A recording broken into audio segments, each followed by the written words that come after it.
Mas então, como que você encabeça essa parte do impeachment? O que estava acontecendo naquela época? Dá pra gente o contexto.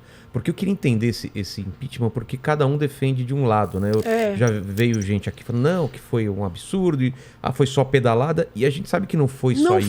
Não foi. Se você pegar a minha denúncia, você vai ver que eu narro tudo, mas dá o contexto pra gente, o que estava acontecendo naquela época, relembrar. Até porque tem, desculpa te interromper, mas tem gente muito jovem que nem não vivenciou. Não viveu isso. As pedaladas foram, na verdade, vamos dizer assim, a maneira de contabilizar o rombo decorrente dos muitos desvios. Eram muitas coisas. Isso.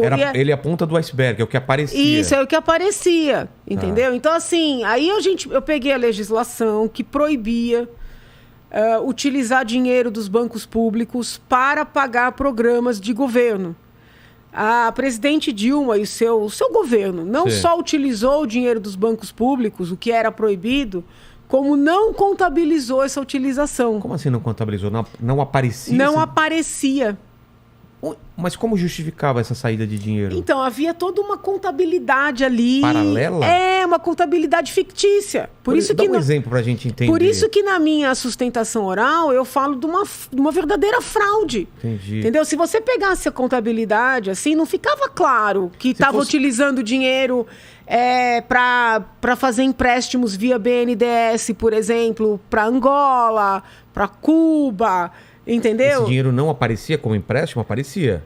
Mas não aparecia que estava sendo utilizado dos bancos públicos. Não? Não. Aparecia como? Então, assim, você tinha todo um problema de contabilidade. Então, assim, por exemplo, de tudo que foram os que a gente chama dos desvios, né? Os bilhões. Tá. Bilhões, né? Bilhões. Quando a documentação a que eu tive acesso, que foi uma investigação feita pelo Ministério Público de Contas, acusava algo em torno de 400 milhões. Tá.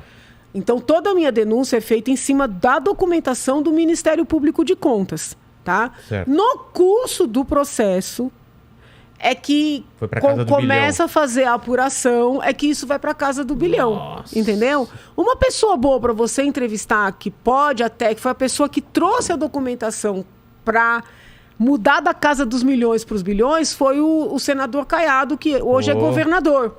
Entendeu? Ele que levantou essa documentação no curso do processo, porque a minha acusação, ela tratava do montante que estava na investigação do Ministério Público de Contas. 400 milhões. Então, não é uma coisa que eu tirei do nada. Eu peguei essa investigação, eu estudei essa investigação. Eu já era professora de Direito Penal, já tinha dado aula dos crimes contra a responsabilidade fiscal, crimes contra as finanças públicas. A lei de responsabilidade fiscal nasce do fato dos governadores usarem os bancos estaduais como se fossem deles governadores. E não como... Eu queria entender. Ele usa o banco para ele pega... Vamos supor, na época aqui de São Paulo, tinha o Banespa. Tá. Entendeu? O Banespa era um banco público. Certo. Mas não era um banco do governador. Era uma instituição com autonomia, com independência. Não podia o governador fazer planos com o dinheiro do Banespa. Com o dinheiro. Então, é daí que nasce a lei de responsabilidade fiscal no início dos anos 2000. Quando criaram essa lei, criaram como uma resposta à atuação dos governadores. Entendi. Não se imaginava que isso acontecer na presidência da República, na esfera federal. Caramba. Entendeu? Que utilizou recursos da Caixa Econômica, do Banco do Brasil, do BNDES. Onde que tem essas brechas? Onde tinha essas brechas? Não tinha. Lembra do que eles falavam que era uma economia criativa? Então. Era isso aí. A tal da era economia criativa. Mas era proibido fazer isso aí. Eles já sabiam que era proibido? Sabiam. Inclusive, parte do meu trabalho foi demonstrar a consciência da ilicitude, ou seja, a consciência de que aquilo não podia acontecer.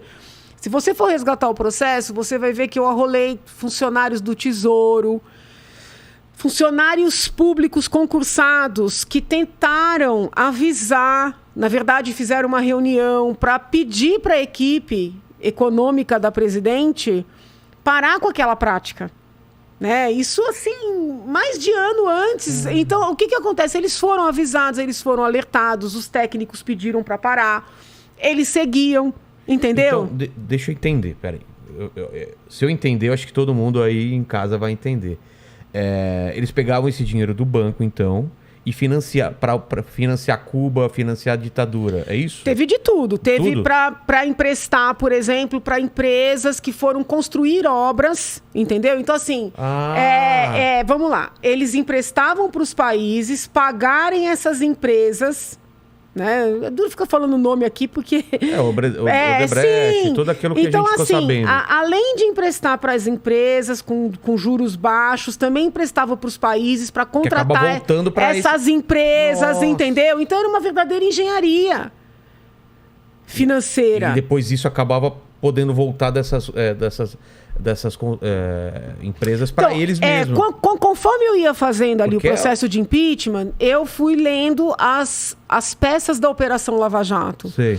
E eu lembro que teve uma das denúncias da Operação Lava Jato que chegou a encontrar uma conta em Angola que o dinheiro voltava para o Brasil. Caramba. Entendeu? Então, assim, o impeachment... Pegava, usava para ele e depois voltava para o próprio PT. Então, assim, eles não chegaram para quem que ia efetivamente. Não? Tem ali investigações. O problema é o seguinte, quando o Supremo Tribunal Federal aniquila com a Operação Lava Jato, que aniquilou, né? Essas pessoas que seriam alcançadas acabam ficando blindadas, porque não é só o ex-presidente Lula que vai ser beneficiado. Não, quando você começa anulando, essa anulação ela vai atingir mais figuras, entendeu? Claro. Então eu vejo que o Supremo prestou um desserviço para o país. Total. Ao fazer isso, ao anular. Corrupção não é uma pessoa só que faz, tem um conjunto de pessoas que na escala vai ganhando. E aí entram vários outros artigos, né? Porque quando a gente fala corrupção é uma coisa geral, né? Mas você tem peculato, que são esses desvios, entendeu? Tem o crime contra a responsabilidade fiscal, tem a parte da escrituração. Então é uma série de figuras, a lavagem de dinheiro. Mas o problema é o seguinte, é duro. Da Dilma, então? Não, do grupo, né? Tá. Do grupo. E ela sabendo dessas operações, porque os próprios ministros dela, em depoimento, disseram que ela era alertada em reuniões, entendeu? De que essa tal economia criativa não poderia ser mantida.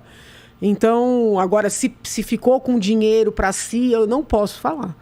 Entendeu? Consegue entender? Entendi, então, assim, claro. Uma coisa Agora, o grupo, né, os valores envolvendo essas grandes empresas, isso tudo foi provado, então. Foi provado. O problema é que o Supremo mas estragou, né? Estragou todo o trabalho. E essa atuação do Supremo, ela tem um impacto para trás, de frustração para todo mundo que acreditou dessa depuração, mas tem um impacto para frente também. O que vai acontecer? Porque que promotor, que juiz, que delegado vai ter confiança de fazer um trabalho como esse? Nenhum. Exatamente.